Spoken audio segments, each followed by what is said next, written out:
Hello and welcome to the Hypnosis Academy. How are you all doing?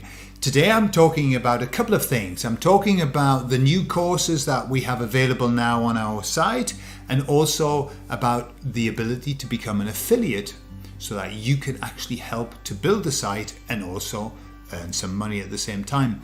And also I'm going to talk about something that's very important in therapy, which is secondary gain. So I'll see you on the other side.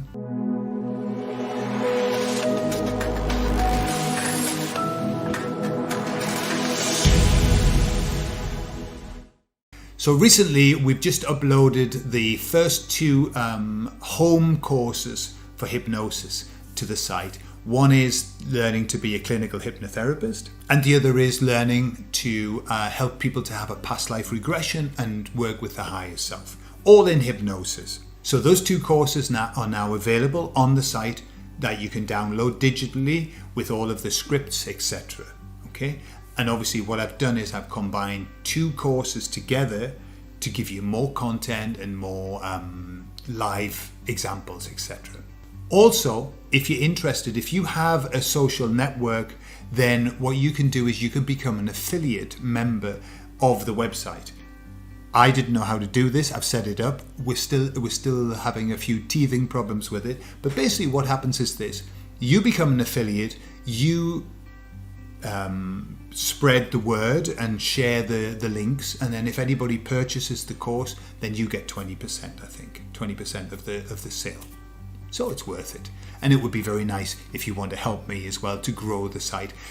My outlook, my purpose is to grow the Hypnosis Academy so that we can offer more people help, because we have a group of therapists who now are ready to start working with other people, and I want to be able to help more people. So the more that we spread the word, the more that people become aware of the Hypnosis Academy and aware of what we can offer, then the better.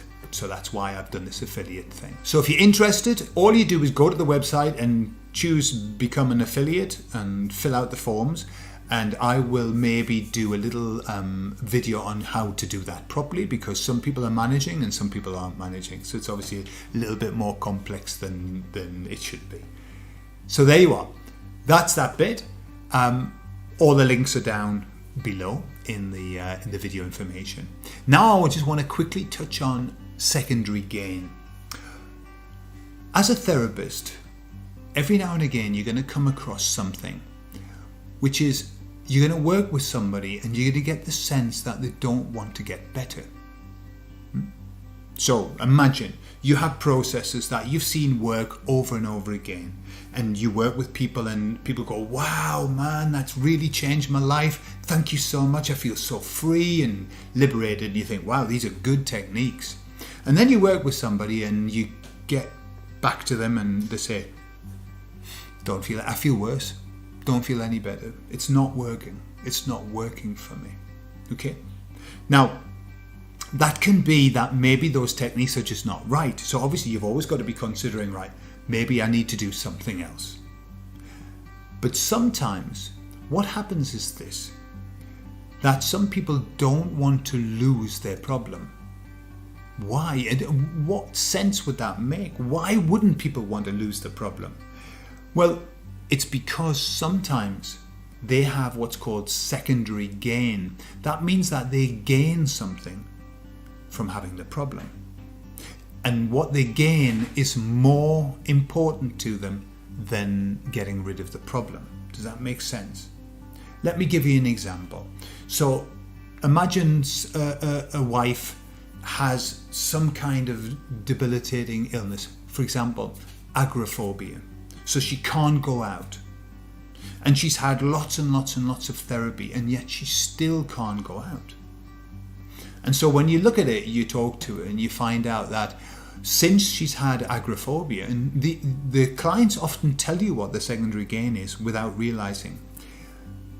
Since she had that, her husband has had to change everything. He doesn't go out with his mates anymore. He doesn't go out. He's always home with her. He's having to take care of her. He has to go out and buy her things. So she has 100% attention from her husband, something she never had before she had agoraphobia. So what happens is this: the unconscious mind is saying, hey, I'm really happy with what's happened with my husband. Man, I've got all of his attention. If I lose this agoraphobia, then I could lose my husband. I could lose what I've got. And so what often happens on an unconscious level, the person won't allow themselves to get better. They'll go through the motions. Because then they can say to people that tried hypnosis and it didn't work. I tried that therapy and it didn't work. I've tried acupuncture, it didn't work. And you can hear them. People who have secondary gain are very effusive about all of the therapies that they've had. It's almost, the expression, the lady doth protest too much.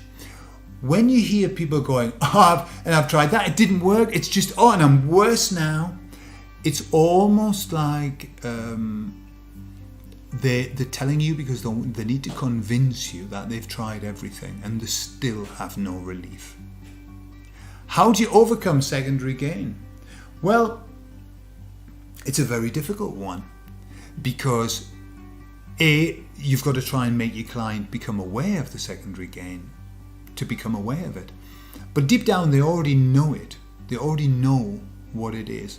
That if I lose this, really the essence of secondary gain is this: if I lose this, I lose the attention that this gives me.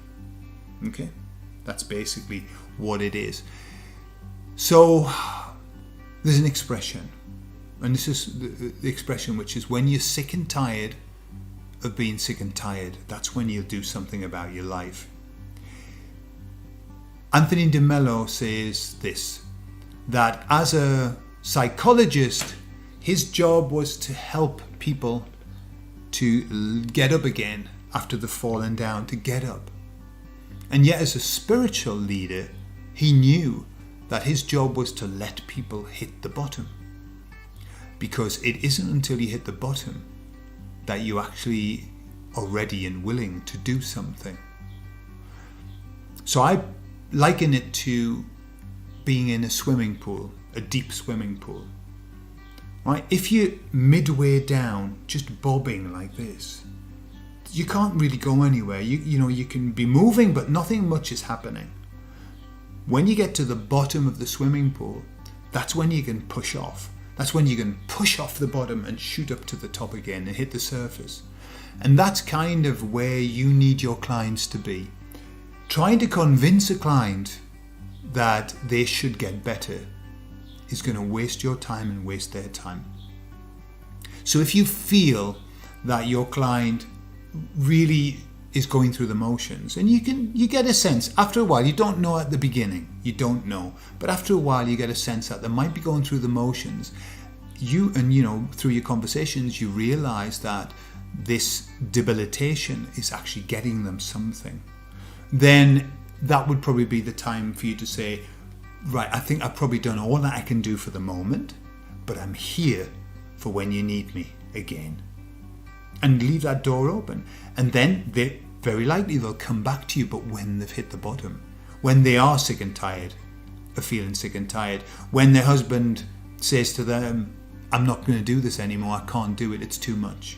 And they realize that actually the illness is not helping them anymore. Yeah, does that make sense?